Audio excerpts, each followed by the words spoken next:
各位观众朋友，大家好，欢迎收看9月23日新闻，我是嘉豪。今发生什么大事代？头先就来报连载。咱的国防部计划 FPV 无人机烧电时阵会当提供强大战绩，而且美国方面的管理荷兰挂品牌替咱卖无人机出去。屏东万丹爆花在号桥有掠到一只酷鱼，专家表示是一只，不是5只。让业处也呼吁讲，若做有看到酷鱼，要赶紧通报。2时半暝，一系列官兵冲入去卡达半岛电视台进行管制，但是电视台却批评讲，这是无希望加速战争的真相来见光。中国的国安部近来发布一篇文章，讲台湾有一个组织，伊唔是普通的海客，是台湾驻通电军的一个单位。也搁再讲，因有锁定3位阿兵哥，要公布因的名字和相片。这也是中国伫6月发布挺治台独22条意见了后，头一批互中国立案侦查的台湾民众。不过，咱的军方就表示，这个指控内容全部拢唔是事实。中共国安部23发布一篇标题是"起底台独网军匿名者历史"的文章，提出这个组织并不是普通海客，而是台湾驻通电军所属的网络战练队环境演习中心，负责对中国实施网络舆论战。佮加讲锁定3名驻通电军现役军人，公布因的名甲相片，正做中共6月发布顶治台独22条意见以来第一批互中共立案侦查的咱国民众。不过军方反驳，中国指控内容并不是事实。针对陆媒指控啊，我们国军亚骇客公路，我们所属的网络战联队是负责执行国防资讯及网络安全维护等任务。那对于陆方的指控的内容啊，并非事实。详细看中共点名的匿名者64社群平台，多数以简体字来发文，展示对中国机构官网、户外电子荧幕进行网攻的状况。军事专家指出，咱国驻通电军只有伫战时，才会针对敌方的通信网络基础设施进行瘫痪攻击。网络攻防的实力，在成平时期是作为防卫所使用，也不会无端的去攻击特定国家或地区。那在战时的时候才会发挥真正的攻防效果。不管是自动电军或其他的情报单位的这种成员的个资，我想都会高度保密。两岸学者分析，中国相关动作是咧进行认知作战，选伫这个时间点，无排除甲瓦近湘西国庆有关。借此来去彰显出说，中共其实在掌握台湾这部分已经有所这个动作的这样的一个氛围啦。双十国庆这个赖总统应当会有一个很重要的演说啦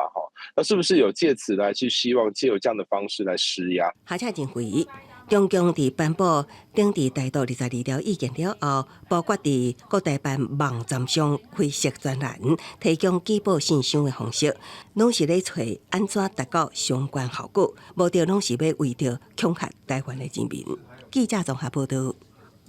国防部最近有公开一件无人机研发制造案件，学者分析讲，这种 FPV 无人机呢，会比一般的无人机速度更较紧，操控性更较好，烧战的时阵相对有利。另外，美国无人机访问团等咧台湾交流，希望台湾的厂商列入去美国无人机的产业链内面，将有可能是由台湾的工厂代工做零件，甚至是挂美国厂商的品牌替咱卖台湾制造无人机。若无中国供应链的介入，也会当侵犯台美合作。透过显示器，官兵两手操作摇杆，看起来就像咧拍电动啊。其实，当咧远距测试挂载炸药无人机。为着目标了后，直接摧毁为电脑荧幕看无人机的实时影像，是以第一人称视角显示。国防部证实，当咧验证第一人称视角 FPV 无人机。FPV 无人机因为它的速度以及它的这种操纵性的，又更进一步提升，所以它经常被用于改装、携带反装甲武器等等的，去作为攻击对方车辆或者载具的一种重要的平台。建立高兵战略，国防部对内采购6款军用双轨无人机，总金额约69亿，有计年底进入量产，明年会当开始移交部队部署。那美国官方做无人机访问团登咧台湾交流，希望将台湾厂商带入美国无人机产业链，对地面目标做侦缩、辨识跟追踪。这是中空院建制的建上款辐射无人机系统。传出美国有高度向助加强登咧寻求飞航供应链，代表有希望深化无人机合作，可能会由咱国业者在港生产链附件，甚至由美国大牌代销毋拿空战实力。台湾向美国采购的108台 M1A2T 战车，头一批有计12月来台。部分的种子教官已经回来，而且也开始投入接训的各项准备，会随着第一梯次的装备交运展开整个换装训练。传出明年2月，军方会开始换装训练。专家陈国平推测 ，M1A2T 战车有可能驻防陆军陆军团，负责首都甲北部地区防卫任务。记者综合报道。讲到这个诈骗集团，有影是正人教，甲咱骨头拢步步吞落。国内呢有诈骗集团锁定这较好嘅老大人，甲因骗进前呢，佮要求因爱去办自认人凭证，确认讲这个老大人是真正的好嘅人。甚至有诈骗集团怪人去投资，叫这被害人摕不动产去抵押借钱。警方也伫咧怀疑讲，无的确有大师协助伫咧办这手续。目前尚无有18人哄骗，不动产的损失超过2亿。在旁边。回应问题考期严肃，配合远景超车，警方巡逻行动嘛派人敲找地政司事务所。为公司内部查考真侪文件，拢是厝的抵押权设定。警方办案发现真侪的被害人互人骗，拢有一个大师指导3工。将被害人的房地产予以设定，在抽取手续费、中介费之后。所拿到的剩余的款项均被诈骗。警方调查，真侪不法集团用假投资、假公司、连骨头伫诈骗，先绑一烟皮，佮骗了有线，叫因都爱甲房产设定抵押甲民间借贷，到尾甲借来钱嘛拢骗了了。被害人的业绩拢乌有去。奇怪是，经办的大师拢是同一人，互警方怀疑伊原来牵涉到诈骗。我们就是只帮他送设定抵押权，就这些而已。那他说我佣金收回扣多少？我说我没有啊。那你说我去诈骗他们，请问我诈骗什么？涉案大师公司伫新北市永和，警方查出这2年外经办超过2亿的房产，有18人受害，大部分拢是高龄长辈。不过，伊法院王讲每一案收5000，拢是行情价，雄雄互警方逮捕，感觉无奈甲意外。同款对长辈落手的，还有一案，警方讲入去的所在掠到真侪嫌犯，因拢捌要求被害人申办自认人凭证，清查对方名下财产了后，专门拣有钱的老大人来骗。高龄者很容易被诈骗，主要是有一个部分是孤单。那诈骗集团可能就切入这个点，建立关系之后，就想尽办法来骗。老民建议换到老嘛有教老，长辈当参加社区大厦等各项工作活动，学晓安全理财，尤其是高脑长辈方面，嘛当建构社交人群活动，透过互相提醒，卖变做互人骗的高风险族群。记者综合报道。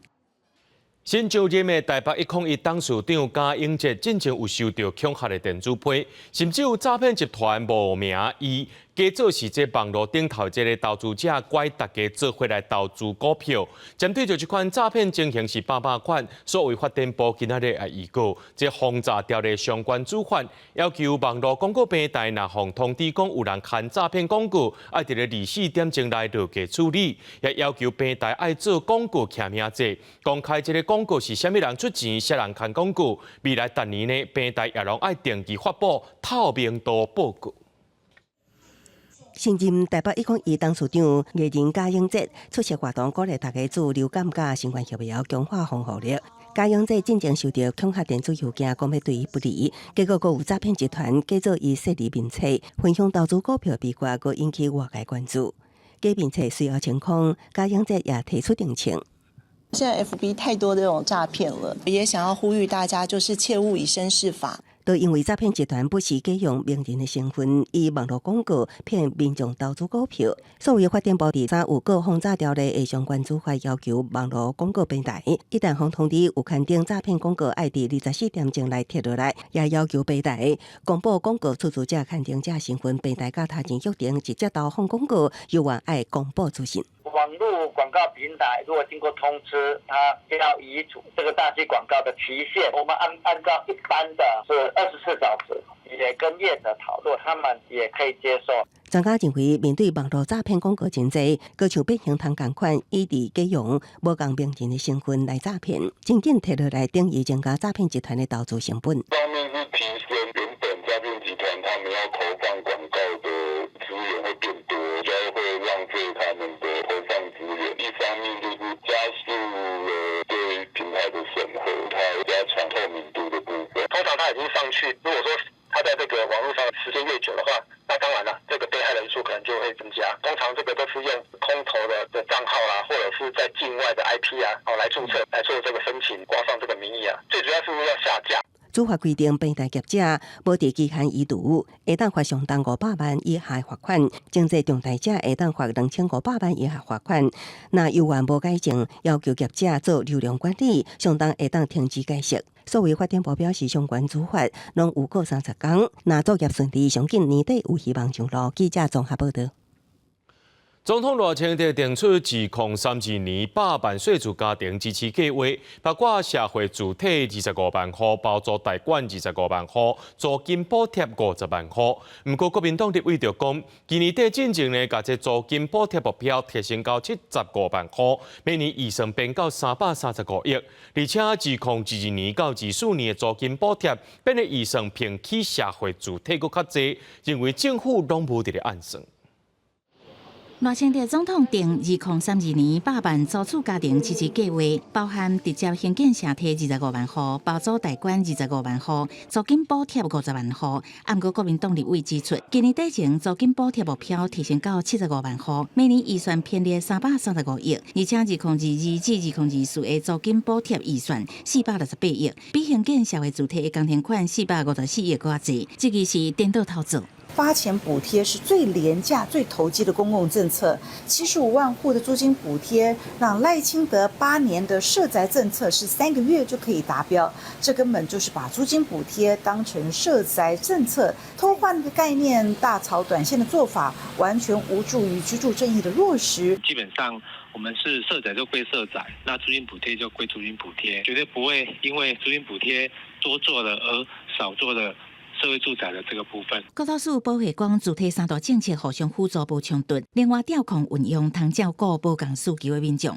不过，在野立委批评，目前租金补贴敢若补助到厝主，也有可能变相互租金变悬。民团是讲，政府的相关配套无完善，互租金的补贴米易拍折。要如何让房东租屋市场愿意透明化，然后愿意就是让房客申请租补，让房客申请租金报税？政府要借由政策的资源跟方法，让租屋市场的屋源的供给这部分能增加跟提升，才能让租金补贴有一个比较好的配套。民团是讲，政府推撒租金补贴的同时，嘛爱解决租厝乌市的问题，安尼无是头较大新。国土署表示，会持续透过租金补贴专案，定期掌握市场租约资讯，打破租厝的乌市，明定租赁契约适用小部分，规定厝主袂使限制厝卡申请租金补贴，落实租厝的民众权益保障。记者综合报道。昨暗台中市中区有一台305的公车伫立川东街和中山路口，这个所在被倒滑的时阵，去弄到当咧过车路的2个查某大学生，造成1个人死亡，1个人受伤。警方也依照过失致死等罪嫌，甲这公车驾驶上班，检察官也限20万交保。台中市交通局表示讲，这间客运业者5年来已经造成2个人死亡，也有69件受伤事故，会甲这业者罚120万。好，这边就好，这边就好。人互公车底掉咧，警消赶紧用假死共救出来，不过人已经无喘气、无心跳，紧急送医，也是救袂回来。另外一个查某人意识清楚，手甲脚拢挫伤。22暗时9点左右，这只305公车对立川东街要倒滑中山路，煞弄到行伫斑马线顶头的2个女大学生。林女经送中国医药大学附设医院急救，院方宣告死亡。全案依道路交通事故处理程序办理，并转交通大队厘清肇事原因。警方初步判断，公车甲过路人拢是青灯，双方拢无弄红灯。毋过公车无停让过路人，才会造成事故。客运业者表示，这个细细的驾驶服务15年，毋捌出过车祸。应该说，我们先停等的部分没有落实啊，那可能就转弯那个角度的部分，可能他也没注意到行人走过来这样。一早在提醒驾驶，就是一定要落实所谓的停等的部分，转弯的时候要停等。将对客运业者进行重罚，并市府会协助死者进行后续的赔偿事宜。台中市交通局有要求，公车驶过路口的时爱停让，嘛要用手比出来，确认过才会当继续驶。不过实际去意外现场，要是有公车要挖的时，无驶较慢，嘛无停让。两个女学生读的东海大学升录的协助学生，做我们校内的一些紧急纾困或者这个諮商的一个部分，包含当天跟他在一起的另外一个同学，我们现在的一个教官也在跟他准备跟他做一个接触。东海大学谴责这个意外，除了希望会当理清原因，校方也协助过身的适龄学生申请应有毕业证书。记者综合报道。讲到高雄捷运站发生细运站以北的路线，因为这电力出问题暂停营运，也因为这接送巴士和减少速度有较慢，外界也质疑讲这高雄捷运的应变能力。捷运公司和高雄市政府拢表示，针对这个事件，因会进行检讨。也学者认为讲，利用经验了解不足，挺好来加强。列车进站了后，乘客陆续上路车。高雄捷运24车站以北路南路段，日因为部分山路构件偏线，甲列车接电遐产生干涉毁损，搁拖退后续经过列车地属细运以北站点山路电力各样暂停营运。经过抽箱23已经修理好，不过构件偏线原因有待查清楚。电联车夜间回厂后，已完成集电靴更换检修。另外，三轨损坏路段，昨日紧急抢修后，夜间再进行完整检修及现行量测，均已修复至正常状态。只要应变能够让搭乘的人员知道他后面的动作是什么，会行程会比较安心一点。到站点事故向向停运，高雄接驳车捌等晚1点钟，后面将质疑高捷应变能力。其实高捷、北捷甲高铁这大众运输拢有紧急事故应变的标准流程，包括各种排除、调度列车甲旅客接驳疏运等。高捷是讲有甲客运业者签约建立疏运的标准流程，不过嘛坦白讲，临时调度车甲驾驶确实有困难。捷运局跟交通局也会要求捷运公司能够全面性的来做巡检，那也要针对应变的疏散的措施再做检讨。但期盼讲会检讨应变措施，或者讲山路电力各样无接快，代志发生伫高架段，搁拄着大水雨，确实是影响减收。不过事后应该查清楚是人为还是随机的事故。系统的基建的元件都有一些可靠度的年限，发生异常的时候要看看说它多久之前有做过一些检修跟保养，来确认说它是一个在合理的期间所发生的事情，还是随机性的事故。这个可能要再回溯它过去检修的一个状况。高捷拄到通车以来上阶段的故障，学者认为高捷会当参考无共捷运系统的检修标准流程，研究是毋是有改进的空间，再由这个经验调整包含疏运这个机制，来强化应变能力。记者综合报道。各观众朋友来看过这新闻，讲到卡达半岛电视台设置的约旦河西花拉马拉办公室，日半暝3点关呢，互以色列官兵用打击恐怖主义做理由，将入去内面进行管制，而且下令讲要关起来45天。电视台指控这以色列军队唔但违反着奥斯陆协议区域主权分割规定，也危害着民众知影代志的权利。目的呢，就是卖互外界看到加沙战争也有占领区的真相。在约旦河西岸的拉马拉，按照奥斯陆协议的规定，是隶属巴勒斯坦的自治政府管辖范围。日透早，以色列军队故意大阵封锁半岛电视台大楼4周的街路，全身武装的士兵破坏办公室入口，强行走入去。半岛电视台的分社主任欧马利随开机，甲规个经过拢用摄影机录起来。نغلق ونسكر يعني؟ طيب ماشي معنا 10 دقائق قديش معنا وقت؟ بنجيب بس شنطين يعني احنا مضطرين المغادرة في هذه الأثناء 以色列士兵摕一份法院裁定文件，查扣办公室内底的文件甲设备，要求所有人拢爱撤离，佮下令电视台关45天。纳坦雅胡政府今年5月也用同款的手段，爱半岛设伫东耶路撒冷的办公室关45天。今年已经4改点言，不过这无影响半岛伫西岸也是加沙两地的播出。持续报道以巴的冲突，半岛指控以军的做法，毋但违反奥斯陆协议区域主权划分的规定，佮公开危害大众的权利，目的是为了要让外界看到加沙战争甲占领区的真相。联合国秘书长发言人对这代志表达正式的关心。We're very concerned anytime, anywhere in the world, media offices get closed, especially in conflict areas. The journalists are the eyes and ears of the world, and they need to be able to do their job free from harassment or any other type of impediment. 以军是讲，半岛的拉马拉办公室会互人关起来，是因为用来支持恐怖分子的活动。公司新闻汪慧文编译。美国总统大选伫要到啊，媒体上届新的民调显示，讲这民主党贺锦丽赢过对手，也就是共和党的川500分点。针对目前民主党较弱的经济基地，贺锦丽会伫咧这礼拜宣布新的经济计划，希望伫咧摇摆州得到支持，而且伊是搁再邀请川进行第2届辩论。不过川毋若拒绝，也讲伊未来呢袂搁再选美国总统啊。随即个11月初5，美国总统大选即要到啊！美国国家广播公司新闻网礼拜公布一项民调，民主党总统候选人贺锦丽以49%支持度超过竞争对手共和党川普500分点。其中甲7个调查比较，只有32%的受访者予贺锦丽正面评价，均数已经升悬到48%，显示对于接替拜登竞选以来，选民会更加多认可。也若这调查结果也甲最近其他全国民调因讲拢是差不多。尽管安尼，安怎来处理美国即阵的经济甲通货膨胀问题？川普依然有伊的优势。顶礼拜，美国联准会降息第2天，总统拜登就公开宣扬民主党政府降低通货膨胀的成果来纠结选情。贺锦丽也伫即礼拜来公布上新的经济计划详细情形。I've named it an opportunity economy, which really, in short form, is about what we can do more to invest in the aspirations, the ambitions, and the dreams of the American people.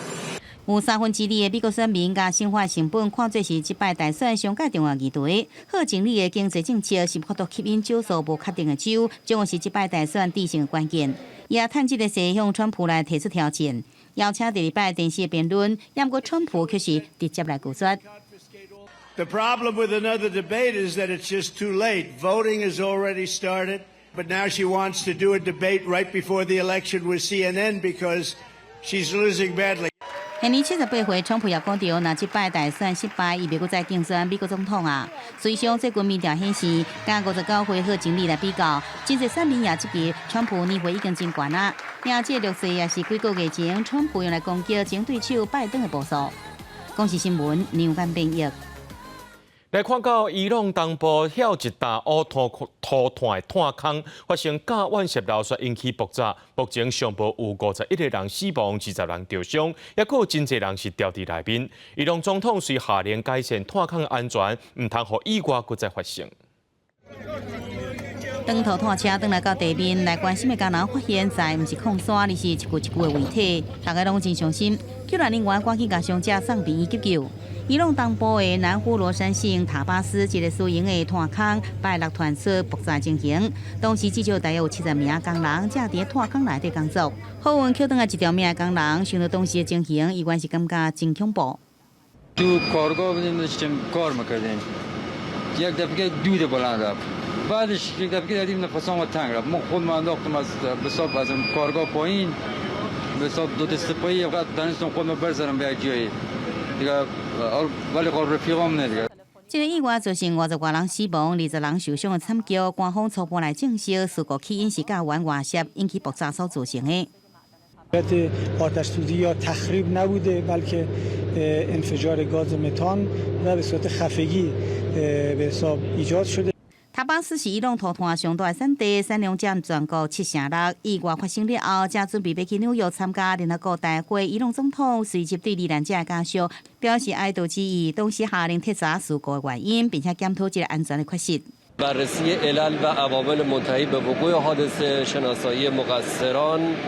و نیز اینکه آیا جهات ایمنی و تجهیزات لازم برای کار در معدن فراهم بوده برای کارگران در دستور کار و بررسی دستگاه قضایی قرار گرفت.出代志炭坑内底军传出要24人调伫内底，验过炭坑内底救援味也是真重，要搜救行动特别困难。随上伊拢伫2017年也捌发生过炭坑爆炸重大意外，造成至少42人死亡。2013年两层乌头炭事故造成11名工人死亡。2009年几啊层相关的事件，总共夺走至少20条人命。报道指出，伊拢的炭坑安全标准真松，也有紧急服务不足，是控灾电力发生的主要原因。公视新闻张惠斌编译。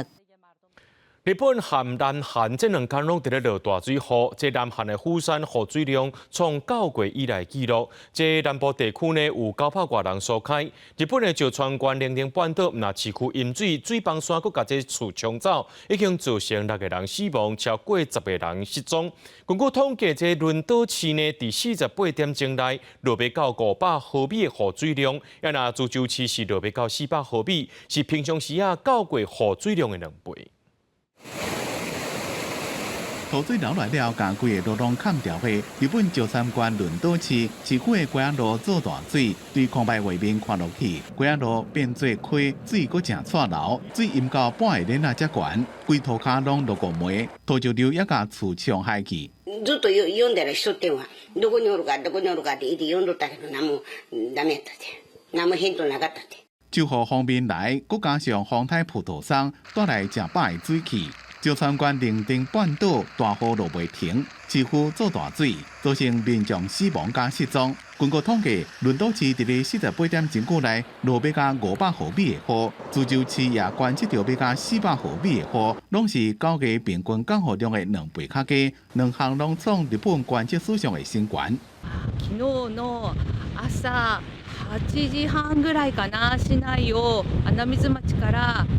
この輪島の私の家の方に走っていたら、急にこの30分ぐらいですごい水が増して、車の半分ぐらいが埋まるような水になってきて。石川县能登半岛今年初才发生规模7.6的强烈地震，芝麻高拄到大雨的侵袭，和轮岛甲涿州变做重灾区。日本气象厅也叫伫石川县，一个共款伫咧沿海的深海习惯的居民，伫8月中昼进前要保持高度警戒，以免大雨造成进一步的灾害。公视新闻张伟林编辑。屏东县政府农业处中秋迄天接到民众的通报，讲万丹乡宝华边呢71号桥下骹有一只蛞蝓，农业处找厂商来处理，是用鸡腿甲蛇才掠到这只的，这只有2米外54公斤重，目前只有看到一只尔，唔是5只。这农业处也要特别提醒咱的民众，若总有发现到这蛞蝓呢，就爱特别细腻，而且爱赶紧通报。屏东县又有蛞蝓出现，昨日有民众通报有蛞蝓藏伫屏东万丹乡河堤轮顶宝华11号桥骹，县府农业处委请专家来掠。只鸡仔福一喙拢规拢无，当然是惊啦，哪袂惊？大家做事情就安尼听尔。我们发现之后，因为有攻击性，所以我们才试着用买生鸡腿把它做引诱。有关府农业处委托的掠蛞蝓的专家讲，详细查看，只敢发现这只蛞蝓临时传出的5只，经过检视了，发现这只蛞蝓是目镜开门蛞蝓。经过3小时的努力之后呢，有捕获了这只鳄鱼，长呢有207公分，体重54公斤。农业处这边也再次呼吁民众如果在野外看到这种具攻击性的野生动物，一定不要强制自行处理。有专家讲，这种蛞蝓是原来种的，伫蛞蝓的种类内底体型算无大，大概会使大到1.5公尺到2.5公尺左右。种除了蛞蝓养殖户的引进，除了饲来食以外，也有民众会甲伊饲来佚佗。养殖业者他们可以建好一些防止脱逃的一些设备，有良好的管理，这样就可以避免养殖的眼睛凯门外溢。温驯而且偏胆小的物种，通常是看到人会躲在水域里面。对他来说是比较安全的，所以原则上我们如果有看到鳄鱼，第一件事情就是离开水域。过去早伫2006年的612水灾，屏东县北发生养殖场的目镜开门蛞蝓流入东港溪，是毋是到即阵拢还未工作？无到证实。也毋过屏东县农业处呼吁讲，民众若是有发现蛞蝓，爱协助来通报，莫动手去掠，避免危险。记者综合报道。讲到前2天啊，这台北雨势落甲真大，大巨蛋的室内也当咧流雨。着机关批评讲，像是暗暉要伫咧大巨蛋举行，就要赶紧处理。台北市长蒋万安表示讲，已经有要求万雄针对严重流雨的所在，伫10月初时进行改善。人就伫咧厝内选个雨伞，因为外口落大雨，大巨蛋内边也落雨。台北大巨蛋伫拜六办即棒名称就是做引体赛。2场比赛总共吸引8万球迷入场，也创连续2天满场的纪录。不过，伫台北市连续落大雨了后，大巨蛋除了座位区以外，一个出入口甲停车场也拢漏水。停车的时候有发现地上有积水，会有点担心说，如果雨量如果过大，自己的车子在底下会不会有一些安全上的考量？身为市民的话，确实会觉得有一点觉得施工品质不太好，希望赶快解决，不要发生漏水的问题。对此，万雄公司伫咧日日对外道歉，共统计日2天总共有400位民众受影响。伫咧厝顶帮一个排水检查工程完工进程，会撇开可能会滴水的卖票的区域。不过议员批评，国庆暗暉就要到啊，大巨蛋还阁伫咧漏水，敢讲叫外宾因野雨伞听工会唱歌。国庆演唱会难道要让这些各国邀请来的元首、外宾、代表、大使，坐在大巨蛋里面撑着雨伞来听江蕙的歌声吗？网友当然也酸说，难道这样子听落雨现在是比较应景的吗？奉劝蒋万安还是尽速赶紧启动这个审查机制，让外部单位来审查。台北市长蒋万安是强调，已经要求体育局强烈要求万雄随进行相关的改善工作。万雄是提出分级改善措施一个期限，并且每礼拜停播相关的改善进度。针对严重大面积漏水的区域，万雄就要伫咧10月初时进行完成检修。针对严重大面积漏水的区域，在10月4号前即刻的进行改善完成。另外，零星的漏水地区，远雄就必须落实他们当时10月底前全面改善完成的承诺。伊若对议员建议市政府引入3方科学，蒋万安是回应讲，之前已经请台北市技术工会协助提供专业的改善建议。会继续保持联络，因若体育局下昼派人去大巨蛋实地勘查，也会透过定期双边工作会议，继续追踪改善进度。除了要伫咧国庆暗暉进程，确保座位区也有使用区域未受影响，也希望万雄一定要伫咧10月底进程，把所有厝顶的防路改善工程拢完成。记者综合报道。世界12强棒球赛伫台湾时间11月初10比赛，台湾和日本、韩国、古巴还有多明尼加、澳洲队伫咧 B 组。这 B 组比赛是13开始拍，台湾队头一场就是伫咧台北的大巨蛋对战到这韩国队。今仔日举行赛事记者会，棒球协会理事长高重亮致辞时阵就画出世界排名的目标要冲到第1。伊也特别讲到这基层的野球是有进步，但是职业棒球却是退步。我们现在世界排名本来是第4，现在我们今年的努力呢到第2，我们目标是第1。接下来我要讲的话虽然不中听，就是我想也是努力目标，就是我们的职棒真的是必须要加油。我们的职棒呢拖累整个我们的排行。我们的基层棒球一直在进步，可是我们的职棒一直在退步。棒球的提升应该是全面性的。我想我们的本土投手也欠缺嘛，所以这里面有很多结构性的问题，需要支持棒球的这些企业多多投入职业棒球的运动。高重亮也点名，特别是打击一定要加油。中华职棒会长蔡其昌表示，棒球的提升是全面性，本土投手也真欠，真侪结构性的问题，需要企业投入职业棒球运动。蔡其昌也讲到，目前准备进度，重视对去年经典赛拍摄就和体育署密切合作，针对顶一届经典赛不足的所在，提出精进计划，按算10月初会确定最后的名单。所以咱来关心到这癌症患者因的权益，为了要减轻这癌症患者的负担，最近6年有加48项癌症新药列入去健保给付。不过，这病友团体调查发现讲，其中有67%药品的限速给付，亲像血癌16项全部拢限制，也那肺癌也有一半是受到限制。也因为这礼拜三呢会进行健保总结协商，医界和病友团体就呼吁这健保会委员就爱增加新医疗科技和新药的预算，治疗的方式和国际相接，才会当提升癌症的准活率。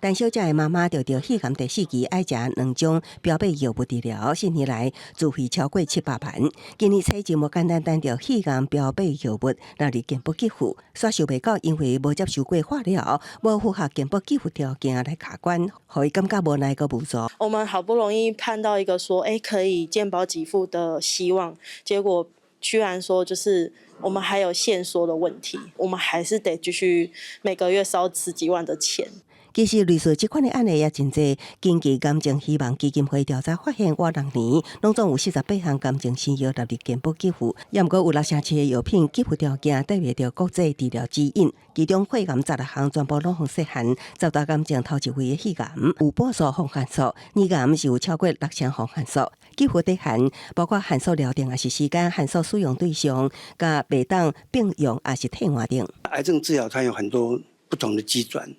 所以你只能用空军，不能用陆军，那就很难打战了。因为我们的财源有限，所以当时我们先给付的时候，就是所有的癌别都可以用，但是我们只有限制。医界甲病友团体呼吁卫福部甲健保会委员重视病友用药困境。第2个健保总结协商的时，可变成医疗科技甲新药预算，以减轻癌友负担，也互治疗更加连接国际，提升癌症存活率。记者综合报道。台中捷运有一名姓柯的副站长，1个月在暗时伫咧四维国小站的电扶梯顶头昏去，送病院了后，有关救无回来。敢是因为这人力安排出问题，引起这款的事故呢？咱做回来关心。这名姓柯的副站长在暗准备为四维国小站坐车去文心永惠站上班，却伫手扶梯顶昏倒。3分钟了后，互一位民众发现，赶紧呼叫站长来斗相共。这名姓柯副站长几工了后宣告死亡。医院接去是因为人力调度出问题，造成倒伫涂骹系统时无人发现。这人员调度上面是哪里发生的事情，才把人调到哪里去，这是不对的。这应该是要补齐站内人员不足的问题。每次一发生事情，就是头痛医头，脚痛医脚，完全当作耳边风。也有中捷员工接去，中捷是因为将保全调去车厢执勤，才会无及时发现，救袂转来姓柯副站长的性命。中捷说明，这位副站长是去上班的时阵昏倒，全力予伊协助治疗。虽然甲人力配置无关系，也毋过会检讨勤务配置，将积极来检讨保全与站务人力勤务之安排，也逐步增加车站服务人力，加强旅客之服务。中捷强调，伊实际状况一步一步增加车站服务精管。也毋过，乘客认为现阶段中捷运量无悬，无增加人力的必要。目前看起来，因为大部分都是自动化的作业在进行啊，像我们进来不需要人协助啊，对啊，所以现况来讲，我觉得还好。乘客又不多，然后他们就在这边好像一直在很热心的要服务，那我觉得这个是社会人力资源的一种浪费。中捷也表示，以目前现况来讲，无人力值力也是欠缺问题，也毋过也会针对各站随时检讨来加强旅客服务。记者综合报道。即马伫咧新竹市有成立北台湾头一座灾害搜救犬国际评量检测场地，希望未来会当提升搜救犬执行国内外重大灾害的搜救能力，而且会当培训更较侪搜救犬投入救灾工作。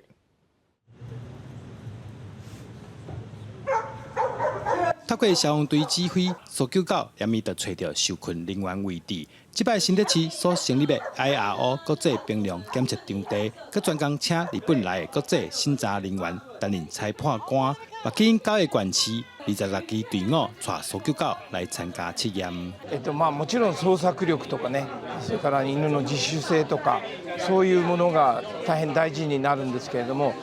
この危ない現場にこう犬が入っていくので。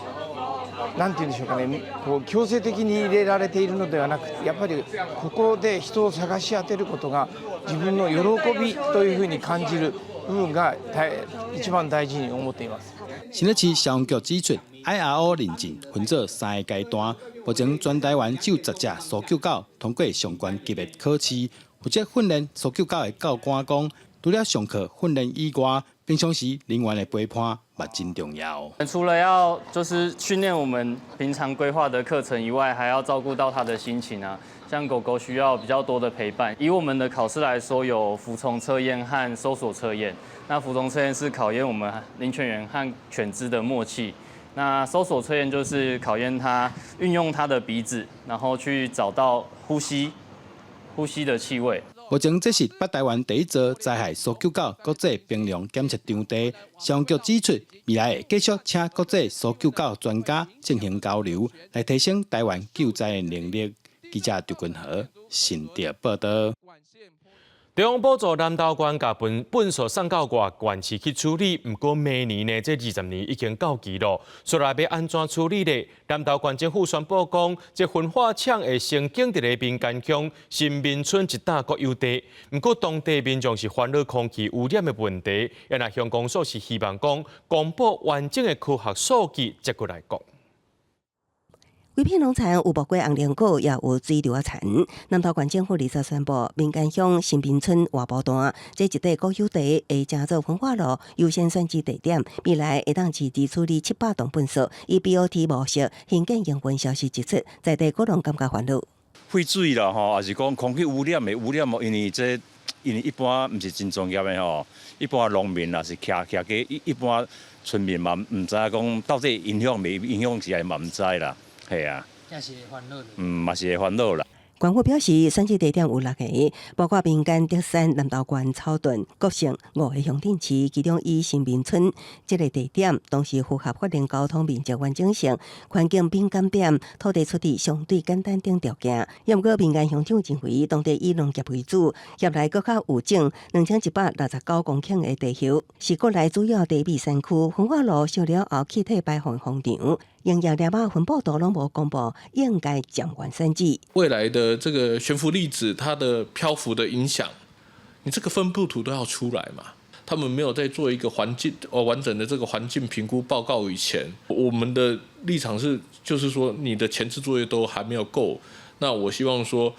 选址这个再暂缓。南投县环保局表示，焚化炉会以相关环保标准兴建，公布优先地址了后，上换1个月内提出污染物扩散模拟范围，伫地方调回说明会公开科学数据，各部现场处一直到当地民众解读疑虑为止。包括污染物的排放，还有它的扩散的模拟，还有它到底实际影响的范围会在哪里？我们大概会用科学的数据跟模拟的模式去做最后的推断，所以到时候我们会把这些数据整理起来，大概就希望可以针对这个到底影响的范围去跟村民做一个报告。县府强调，抢址所在地村里未来逐年回馈金相关1亿1567万，伫大城多数民众共识了后，才会推动。预计2027年招商，2028年兴建，2039年完工营运。也不过，若充分沟通了后，地方也是反弹，将会考虑其他的地点。记者综合报道。大城中城集团3年前向家己关浪费水面向西乡村的堆肥场了后，村民拢反映讲庄内草毛毛影响到因的生活。23早起200位西乡村的村民来到堆肥场野金纸抗议，因无要接受协商，也无爱因改善，只要求因爱离开西乡村。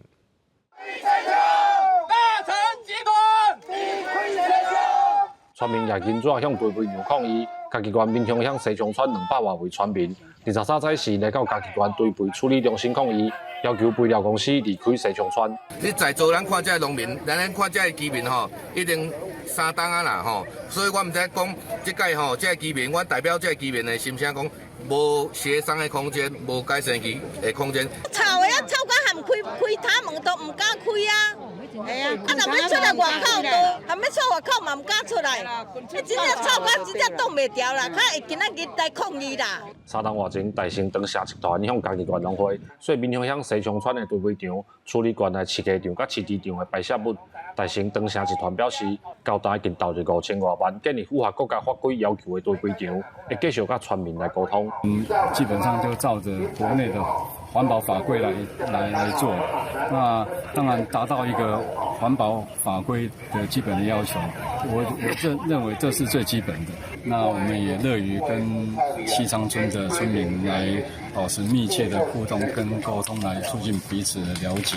本局已于该场上下风处架设监测设施，必要时将会同农业单位进行现场辅导。面对大成的回应，西昌村民无愿意接受，因讲堆肥场暗时的臭味规整头拢闻会到，已经影响因的生活。解决的办法就是因离开西昌，也若无村民无排除的进驻处理口，要当地向因来抗争。记者林慧婷家己报道。台北市温州街日本时代旧厝代代宿舍群19套早放拆掉，其中也包括研究台湾史的学者朱永惠旧厝。代代研究生协会就质疑讲，拆厝的过程拢无含社会沟通。不过代代的声明是表示讲会甲拆掉，因为这宿舍群无民主的身份，是考虑到安全问题才会拆的。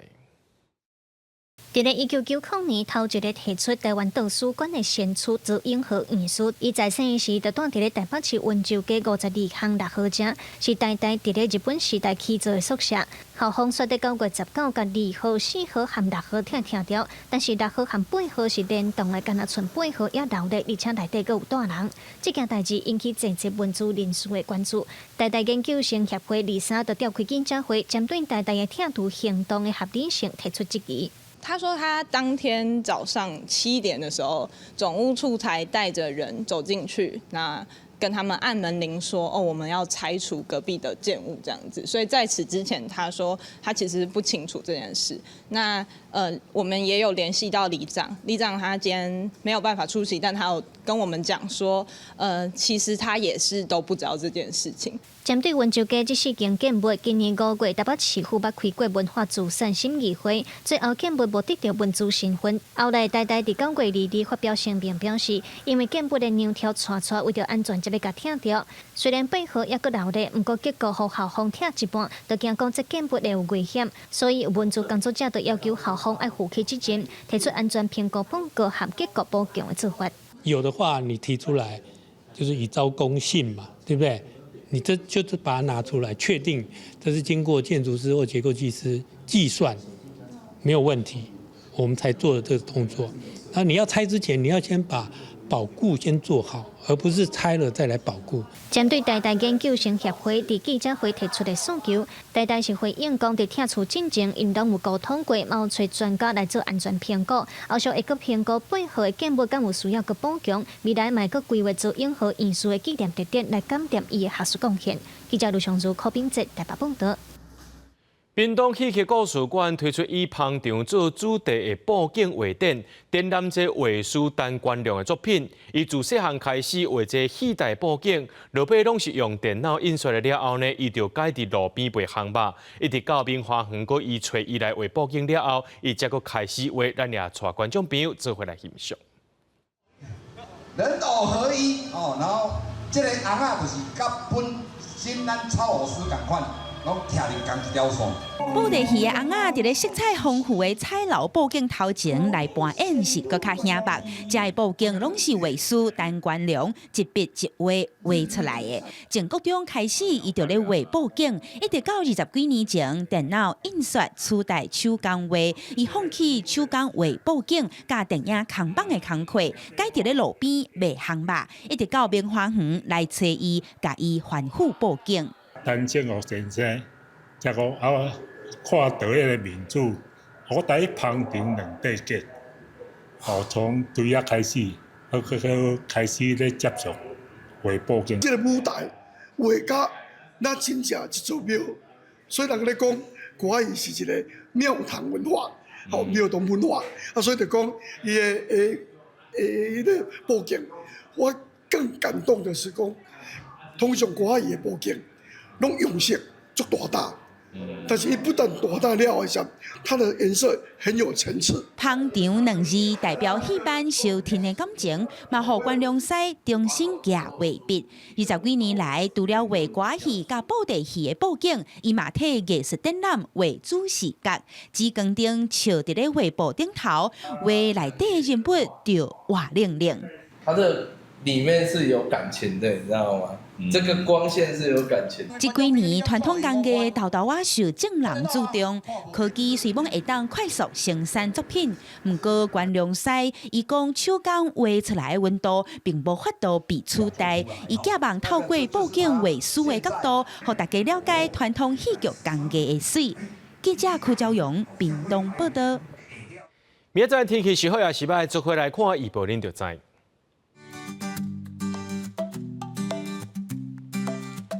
基隆、台北、桃园、新竹对25度到32度；